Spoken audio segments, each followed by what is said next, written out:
They wore crowns of gold, but chains of duty. They lived in palaces, but prisons of protocol. History remembers their beauty, their power, their scandals, but what about their pain? Today, we're unveiling the hidden stories of royal women whose lives were shaped not by choice, but by bloodline. These are the untold tales of queens, princesses, and empresses who carried the weight of empires on their shoulders, and paid the ultimate price. Picture this: you're born into the most powerful family in the world. Silk dresses, diamond tiaras, servants at your beck and call. Sounds like a fairy tale, right? But imagine if that same birth meant your entire life was already planned out for you. Who you'd marry, how many children you'd have, even how you'd die. This was the reality for countless royal women throughout history. For centuries, European royalty believed that mixing bloodlines within the family would keep their power pure and strong. Cousins married cousins. Uncles married nieces. The family tree didn't branch out, it twisted back on itself like a pretzel, and at the center of this web sat the women, expected to produce heirs, maintain traditions, and smile through it all. Let's start with Catherine of Aragon, the Spanish princess who became England's forgotten queen. At just 3 years old, she was promised in marriage to Prince Arthur. Think about that, 3 years old. She didn't choose her husband. Her parents chose for her before she could even write her own name. When Arthur died young, Catherine was passed like a gift to his younger brother, Henry. For 24 years, she tried desperately to give Henry a son. She had 6 pregnancies, but only 1 daughter survived. Each miscarriage broke her heart a little more. Henry grew tired of waiting and decided to divorce her. Something unheard of at the time. Catherine spent her final years in cold, damp castles, forbidden from seeing her daughter Mary. She died alone, still signing her letters, Catherine the Queen. History remembers Henry VIII as the king with 6 wives.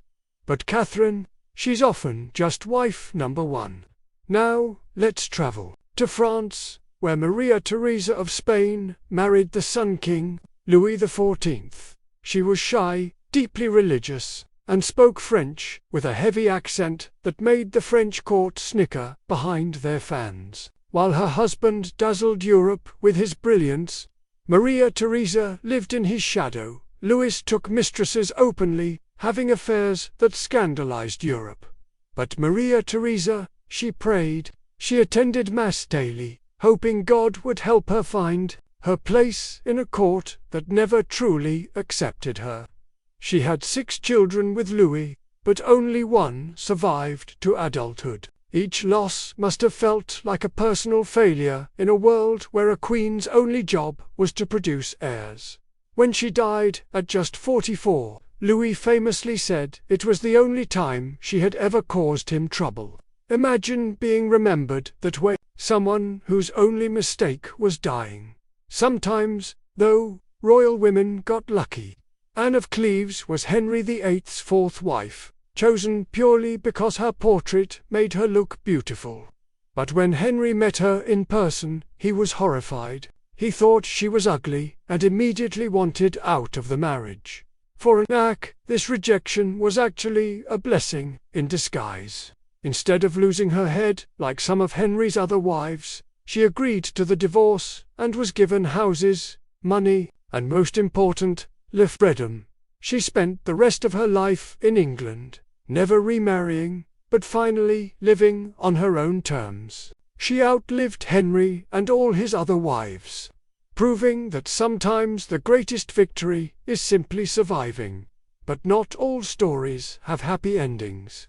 Joanna of Castile, known as Joanna the Mad, loved her husband Philip so deeply it destroyed her. When Philip died suddenly, Joanna refused to believe he was gone. She carried his coffin everywhere, opening it regularly to kiss his decomposing body. Her grief was so intense that people declared her insane. Her father locked her away in a convent for the rest of her life, 46 years of imprisonment. But was Joanna really mad? Or was she just a woman whose heart broke so completely that the world didn't know how to handle her pain? We'll never know, for sure, because no one bothered to ask her. Let's jump forward to Russia, where Empress Alexandra faced every parent's worst nightmare.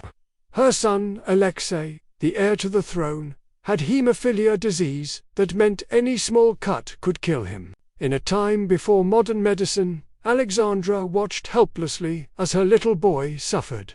Desperate to save her son, she turned to a mysterious man named Rasputin, who seemed to have the power to heal Alexia.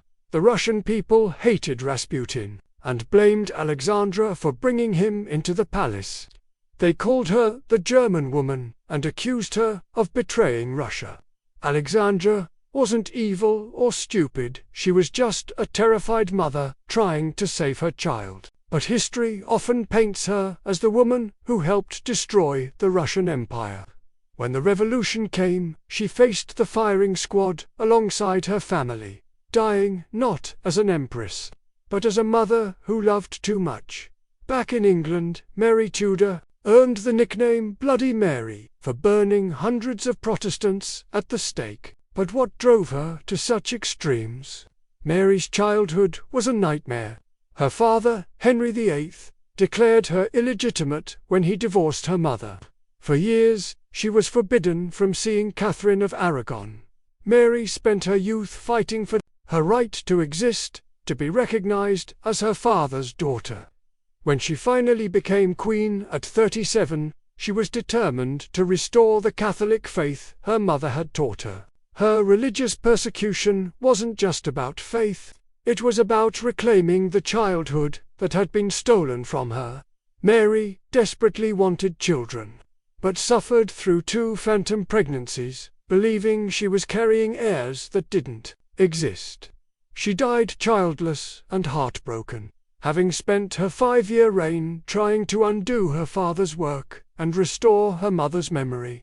Sometimes royal women tried to break free, like Caroline Mathilde of Great Britain, married at 15 to the mentally ill King Christian VII of Denmark. Caroline found herself trapped in a loveless marriage. Her husband couldn't fulfill his duties as a king or a husband, leaving Caroline desperately lonely. She fell in love with the royal doctor, Johann Strunzi, who was also the king's closest advisor. Their affair scandalized Europe, but for Caroline, it was probably the only real happiness she ever knew. When their relationship was discovered, Strunzi was executed, and Caroline was exiled to a castle in Germany. She died at just 23, having tasted love and freedom for only a brief moment. Her story reminds us that royal women were human beings with hearts that longed for connection, not just political alliances. Finally, let's remember Isabella of Valois, who became Queen of England at just 6 years old when she married the 29-year-old Richard II. Yes, you heard that right, 6 years old. She spent her childhood in the English court, playing with dolls while learning to be a queen. When Richard was overthrown and murdered, 11-year-old Isabella was sent back to France. She later married again and died in childbirth at just 19. Isabella's story shows us how royal women's lives were planned from the cradle to the grave, with no consideration for their own dreams or desires. These women wore the most beautiful gowns, lived in the grandest palaces, and commanded the respect of nations. But they also carried burdens we can barely imagine. They were mothers who couldn't protect their children, wives in loveless marriages, daughters denied their father's love. Their stories remind us that behind every crown is a human being. Behind every royal portrait is a woman who laughed, cried, hoped, and feared just like the rest of us. They may have been queens and princesses, but they were also daughters, mothers, wives, and women trying to find their place in a world that saw them as pawns in a much larger game.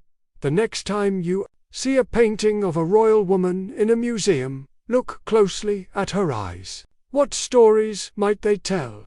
What pain might they hide? What dreams did she carry that we'll never know? These are their stories, not just of power and privilege, but of sacrifice, sorrow, and the incredible strength it took to wear a crown that was often heavier than gold. History books may focus on battles and politics, but the real stories, the human stories, are often found in the quiet corners of palaces, in the private letters never meant to be read, and in the hearts of women who shaped the world while struggling to shape their own destinies. Remember their names, remember their stories, and remember that sometimes the most powerful people in history were also the most powerless of all.